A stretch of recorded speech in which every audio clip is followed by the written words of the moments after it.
Hello प्यारे बच्चों, कैसे हो आप सब। This is your Sonia ma'am और आप देख रहे हैं vision to success. Welcome to our channel. ये हम सबका ही चैनल है, हम सबका ही परिवार है। तो प्यारे बच्चों, जब तक ये वीडियो आप तक पहुंचेगी, आप रक्षाबंधन और संडे दोनों मना चुके होंगे। तो छुट्टियों के बाद थोड़ी सी पढ़ाई कर ली जाए। तो प्यारे बच्चों, मैंने आपको जैसे कि कहा था, टेंसेस सीरीज का पहला वीडियो आपको मैं जल्द ही लेके आऊंगी। तो ये पार्ट 1 है और ये पहला वीडियो है। बच्चों, आप जानते हो टेंसेस क्यों सीखे जाते हैं, टेंस होते क्या हैं और सीखने ही क्यों हैं। तो चलिए अभी जानते हैं सबसे पहले कि टेंस होते क्या हैं और हम इसको सीखें क्यों। सबसे बड़ी चीज तो यही होती है कि हम कोई भी चीज सीखें क्यों, क्या काम आएगी। तो प्यारे बच्चों देखो, टेंसेस क्या होता है, एक सेंटेंस को बनाने का, फॉर्मेशन का, रूल्स का तरीका होता है। तो हम सारे रूल्स यहाँ सीखेंगे टेंसेस के, और जितने भी सेंटेंसेस है, जितने भी वाक्य हैं, वो बनाए कैसे जाते हैं वो भी हम टेंसेस में सीखेंगे। तो हमें ये पता चला कि टेंसेस का मतलब है वर्ड्स को, इंग्लिश के वर्ड्स को सेंटेंस फॉर्मेशन में बनाना। मतलब एक माला है, उसमें बहुत सारे मोती हैं। अब आपके पास माला नहीं है, सिर्फ मोती हैं, तो उन मोतियों को आपको पिरोना कहाँ है और पिरो के उस माला को तैयार करना है, यही टेंसेस है।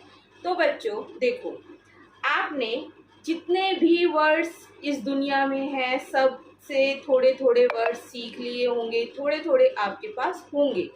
उन वर्ड्स को ही मिला जुला के, नए नए वर्ड्स रोज सीख के हम वाक्य बनाएंगे, सेंटेंसेस बनाएंगे।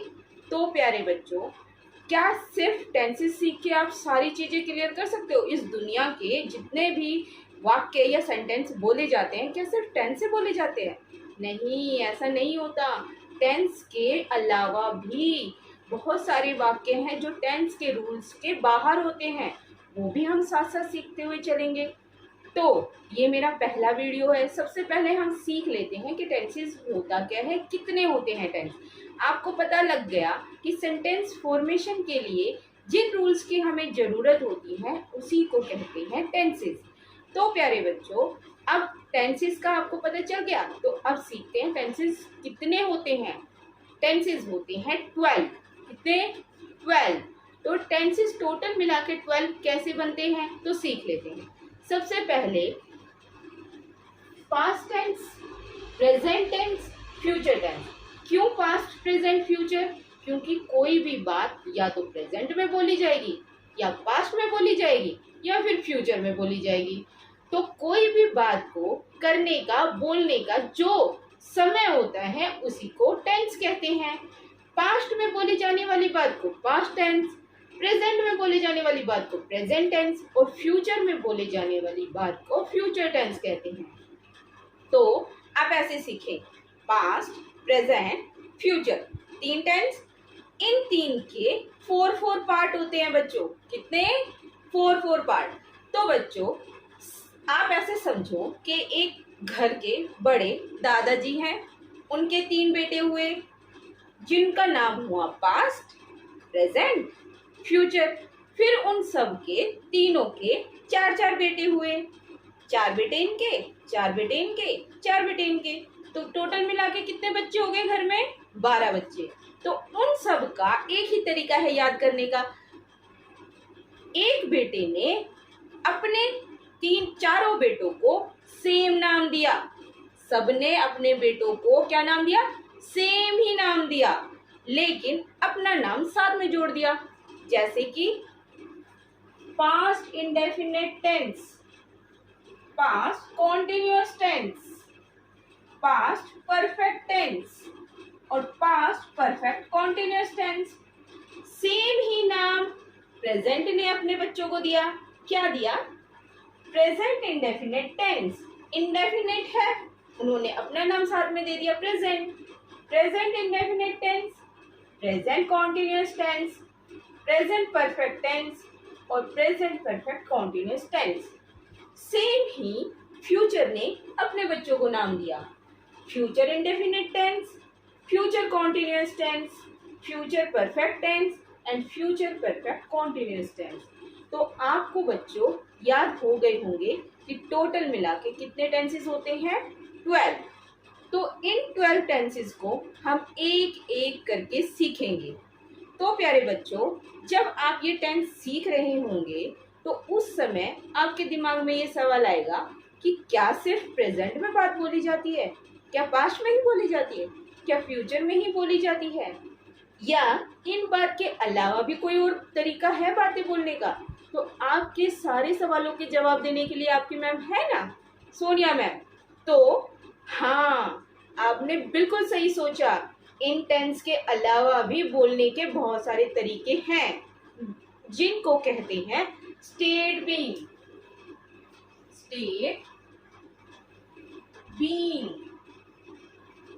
या स्टेट पोजेशन। तो प्यारे बच्चों, स्टेट बीइंग और स्टेट पोजीशन होता क्या है, पहले आप मुझसे ये सीखो। जब भी कोई बात में होना का बोध हो, यानी आपको पता चले कि कोई चीज है, हो रही है, नहीं होना। जैसे मैं बीमार हूं, मेरे पास 2 बच्चे हैं, मेरे पास ब्लू कार है, मेरे पास एक बड़ा घर है। अब इसमें किसी चीज का होना दिखाता है पोजीशन, और बीइंग का मतलब मैं बीमार हूँ, मैं लड़की हूँ, मैं लड़का हूँ, मैं ब्यूटीफुल हूँ। तो ये सब दिखाती है स्टेट बीइंग, किसी चीज का होना और किसी चीज का पोजीशन। ये दोनों अवस्थाएं हैं और अवस्थाओं में टेंस के रूल नहीं लगते। तो बच्चों, स्टेट बीइंग में क्या होता है, जब कोई भी चीज, ये भी टेंस के हिसाब से ये भी हेल्पिंग वर्ब से ही बनेंगे, हेल्पिंग वर्ब इसमें भी यूज होती है। स्टेट बीइंग में is, are, am, was, were, will, shall सब यूज होगा, और साथ ही यूज होगा पोजीशन, स्टेट पोजीशन में भी। जैसे अगर मुझे कहना हो कि एक जंगल था, इसमें वर्ब है। हाँ, ये बात मैं बताना भूल गई, फिर से सुनो। देखो, जो टेंस वाले सेंटेंसेस होते हैं उसमें वर्ब यूज होती हैं, और जो स्टेट वाले सेंटेंसेस होते हैं, जो अवस्थाएं वाले सेंटेंसेस होते हैं, उसमें वर्ब यूज नहीं होती। जैसे मैंने पहला ही लिया, मैं लड़की हूँ, क्या इसमें कोई वर्ब यूज हो रही है, कोई एक्टिव काम हो रहा है, नहीं हो रहा ना इसमें कोई काम है, ना मैं कहीं जा रही हूँ, ना जाती हूँ, ना जाती थी। तो ये एक स्टेट बीइंग सेंटेंस है। अच्छा, तो मैंने क्या सेंटेंसेस आपको एग्जाम्पल दिया, मैं एक लड़की हूँ, ओके। तो इसमें मैं एक लड़की थी या मैं बीमार थी, दूसरा एग्जाम्पल लेते हैं, मैं बीमार थी या मैं बीमार होंगी, ये स्टेट बीइंग वाले सेंटेंसेस है, ओके। अब आपको अगर कहना है, इसमें is, are, am, was, were, will be, shall be का यूज होगा स्टेट बीइंग में। जब हम एग्जाम्पल से सीखेंगे या एग्जाम्पल करेंगे तो आपको चीजें क्लियर होंगी।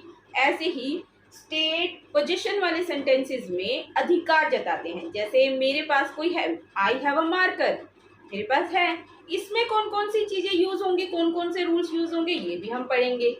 तो मेरे पास एक बड़ा घर है, ये इनमें कहीं पर भी वर्ब का यूज नहीं होता।